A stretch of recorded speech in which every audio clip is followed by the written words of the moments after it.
this one's a hard one. So I'm not really gonna rant about Onision in this one, just like the other videos I made about YouTubers I used to really enjoy.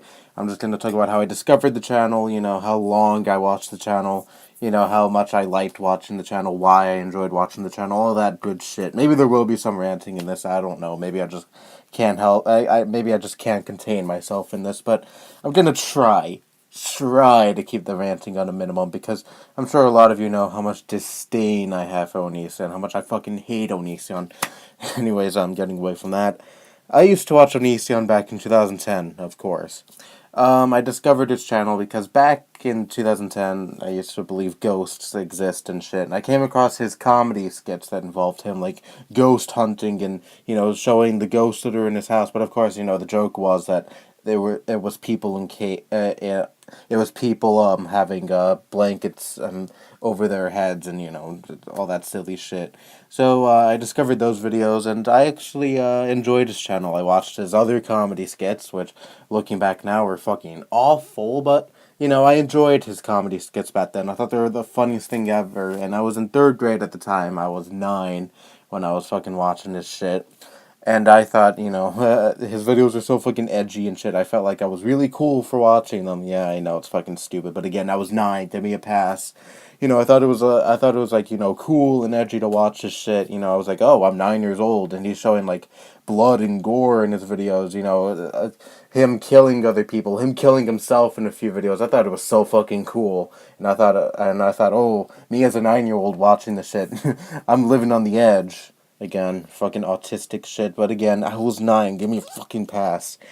And, that lasted for a few months, and then I just kind of lost interest with Onision. My interest in him started around, like, I don't know, February or March of 2010, and then just dwindling away by the summer.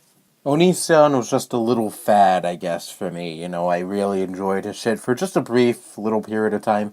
I mean, I still did go on his channel occasionally since then, just kind of check up on his shit, watch some of his videos, and even when I was like 10, I noticed kind of a decline in his content. Now, of course, Onision, his content never really declined. It was always fucking stupid, but back when I was 10, I was like, his shit isn't as good as it was back in like 2009, 2010.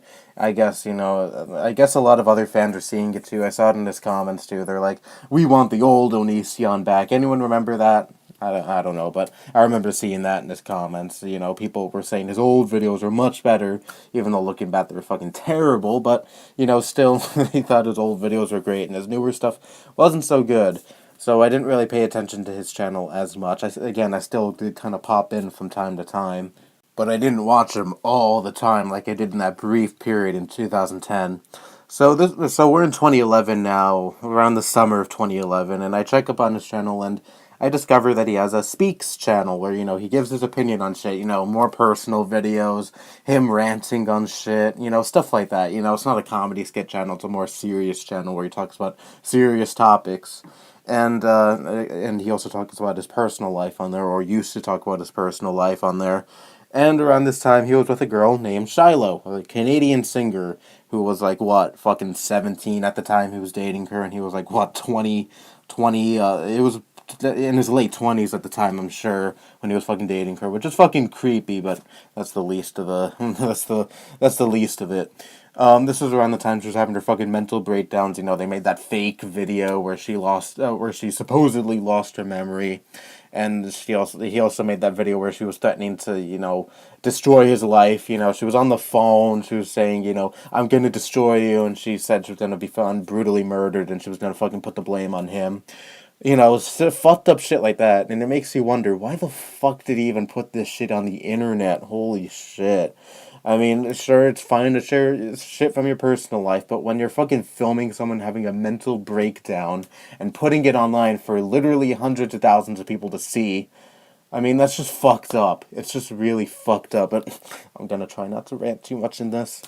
So, anyways, I was a gullible 10-year-old, and of course, I believed all this shit. And I was really getting back into his shit. I wanted to see what was gonna happen between him and Shiloh and all that. Then, I just kind of lost interest again. To be brutally honest. I can't really explain why. Just my interest in him fell off again.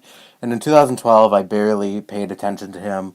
And in 2013, summer of 2013 actually, I went back on his channel wondering what the fuck he's been up to again.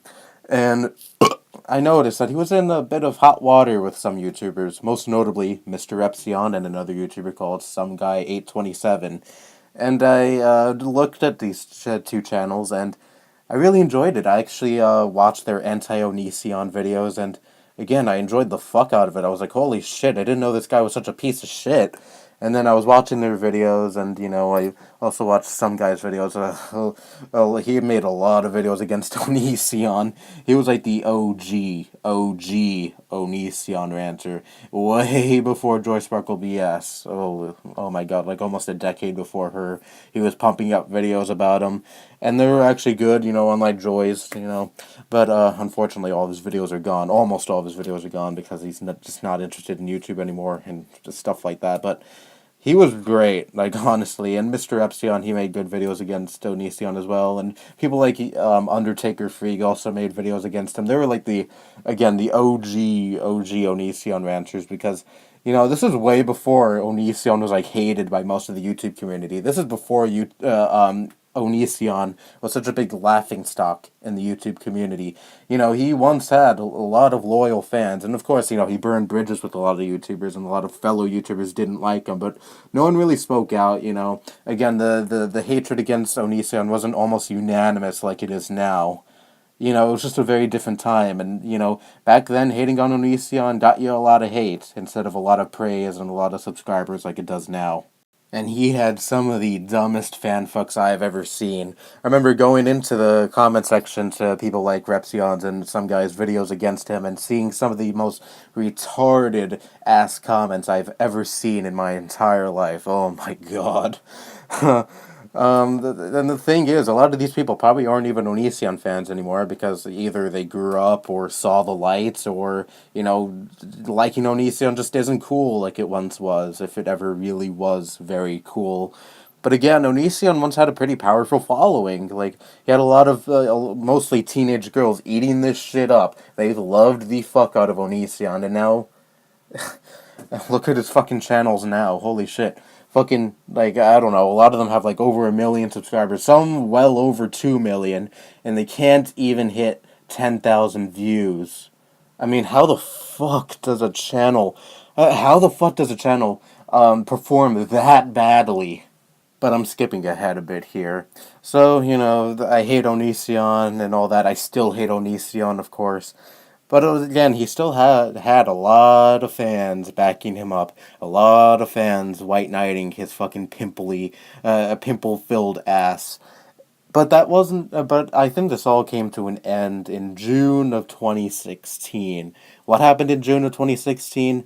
The Onision rant by Leafy is here, and let's rewind a bit to June of 2016 because Leafy is a fucking meme now, like a dead channel, ha ha ha. But again, let's rewind back to June 2016. This is probably Leafy at his fucking peak. He was the tippy top dog of this website. I mean, if Leafy talked about you, you were basically fucking done. He was averaging, like, what, 5 million views a video? And again, he was, like, the most talked about YouTuber. He was, like, the biggest name on YouTube at the time. And he was fucking growing at an astronomical rate. Like, he was literally the rising star of YouTube. And then, of course, it all came to a screeching halt when the content cop happened, but whatever, this isn't a video about Leafy. He made that rant and, then sent a whole bunch of hate to towards Onision's channels. And, that kind of subsided a bit, and then Onision got himself into a bit of more drama after that. And then, people just kind of got sick of his shit. I guess they all kind of, after Leafy fucking made that video on him, liking Onision just wasn't cool anymore because the actual cool kid of YouTube quote unquote roasted him and destroyed him. But I really also think Onision's downfall was really just himself. People were getting sick and tired of all the constant bullshit he got wrapped up in, all the drama, all shit about his personal life that people do not give a shit about, making drama or getting involved in drama that didn't involve him at all. And basically, he made the same fucking kind of videos, the same stupid comedy skits, the same boring ass videos where he just searches shit up on Google and basically the same shit. And when you do the same shit for over a decade, obviously people are gonna get sick of it and just up and leave. They basically got sick of they. This is at least my theory. They got sick of Onision's content and they got sick of Onision himself.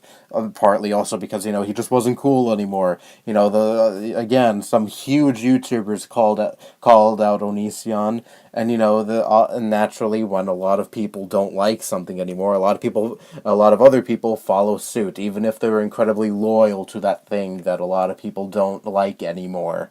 They don't want to seem like the uncool person. If you say you like Onision to like a friend at school or some shit, they're probably gonna end up fucking laughing at you, basically. But again, like I said earlier, it's just baffling to see how fucking dead his channels are. Look, I don't feel bad for the guy at all. He's a complete piece of shit, but still. Like, if you look at his main channel, with like over 2 million subscribers, he can barely fucking scrape 10,000 views.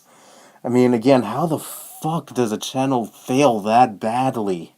Like, it really, really intrigues me that to see a channel with so many subscribers get so little views in comparison. I'm sorry.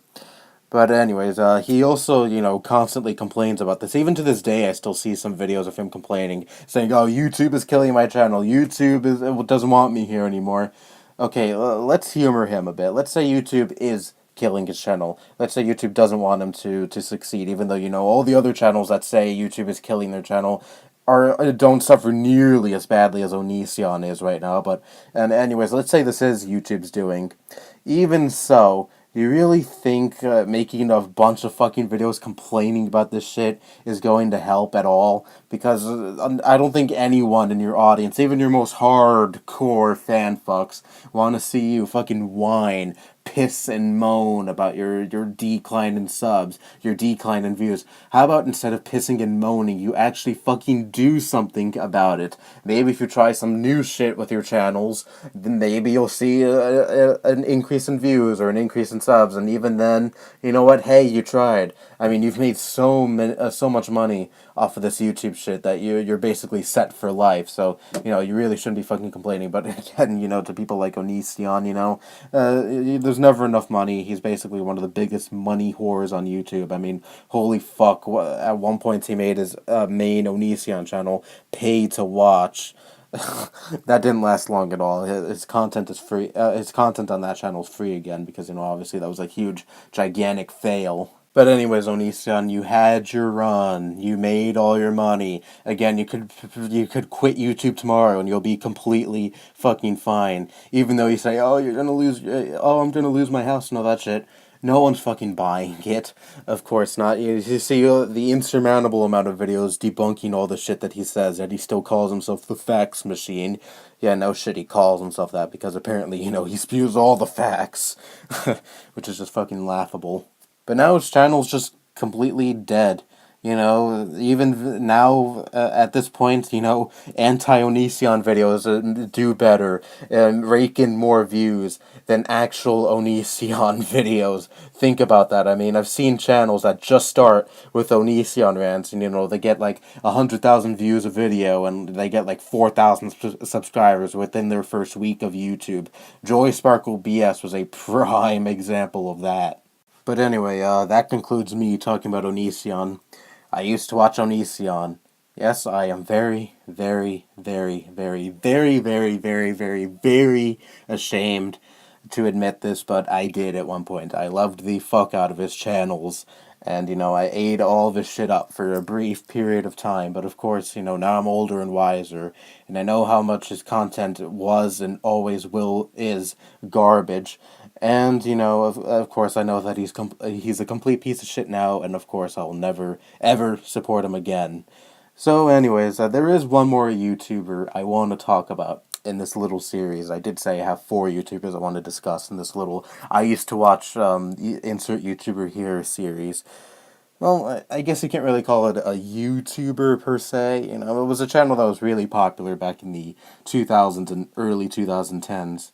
Yeah, I guess you could say it was a duo. I guess that kind of just gave it away, didn't it?